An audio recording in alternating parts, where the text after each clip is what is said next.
Знаеш ли какво се случва с автоматичната ти врата, когато не я използваш? Консумира енергия. И то не е малко. От 9 май 2025 година в някои случаи това вече не е приемливо. Влезе в сила Европейската наредба Екодизайн 2023-826 и днес ще ти обясня какво се променя. Нека се върнем назад.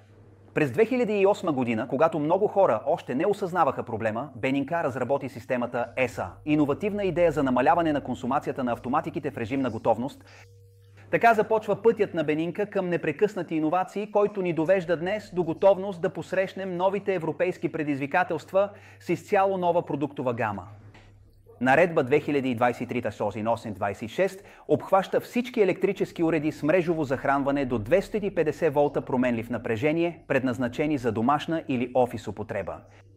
Причината е ясна – да се намали консумацията дори когато устройството не е активно.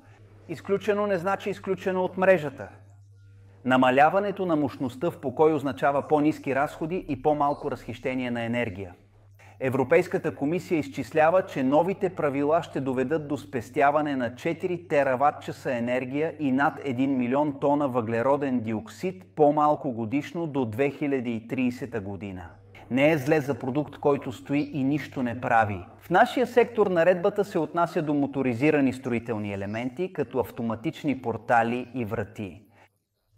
Ако бъдат пуснати на пазара след 9 май 2025 година, трябва да отговарят на точно определени лимити за консумация. Говорим за максимални стойности 0,5 вата в режим изключено, 0,5 вата в режим на готовност без показване на състояние, 0,8 вата в режим на готовност с показване на състояние, до 2 вата в режим на готовност при връзка с мрежа, но не става дума само за спецификации. Нужен е нов подход към проектирането. Именно тогава се определя екологичното въздействие на продукта през целия му жизнен цикъл. Наредбата не се прилага за отделни компоненти, но за този, който сглобява крайния продукт и го пуска на пазара, да. И той трябва да декларира съответствието на машината с техническите стандарти и разбира се с наредба 2023-826. Необходимо е да се посочи и времето, необходимо за преминаване в енергоспестяващ режим. Вече нищо не може да се остави на случайността. А ако вече имам монтирана порта преди 9 май 2025 година, наредбата не е с обратно действие. Може да се извършва поддръжка или да се заменят части с еквивалентни, без нужда от адаптация, но трябва клиентът да бъде информиран за наличието на нови технологии. Но ако замениш компоненти с нови, неидентични или промениш функциите, логиката на системата се променя и тогава автоматиката трябва да отговаря на всички изисквания на екодизайн. В тези случаи обновяването на инсталацията с съвместима система е възможност за спазване на нормите, по-добра енергийна ефективност и инвестиция в съвременна технология. Ние вече имаме готово решение. Новото поколение продукти на Бенинка с интегрирана система ESA+. Нашата система ESA+, вече е напълно съобразена с новата наредба.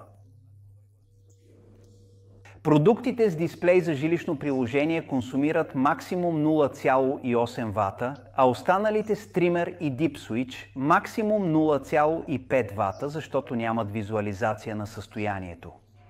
Автоматизирахме и изключването, правейки го интелигентно, активира се само когато е нужно, елиминирайки невидимите, но реални загуби на енергия. Наредбата Екодизайн не е поредната административна приумица. Тя е реален тласък към устойчиви иновации. Ако искаш ти да направиш разликата, моментът е сега. Отговорна технология, интелигентни автоматики и една малка голяма крачка към по-лек свят. Бенинка винаги в движение, дори когато всичко изглежда неподвижно. По-добри продукти, по-добри хора.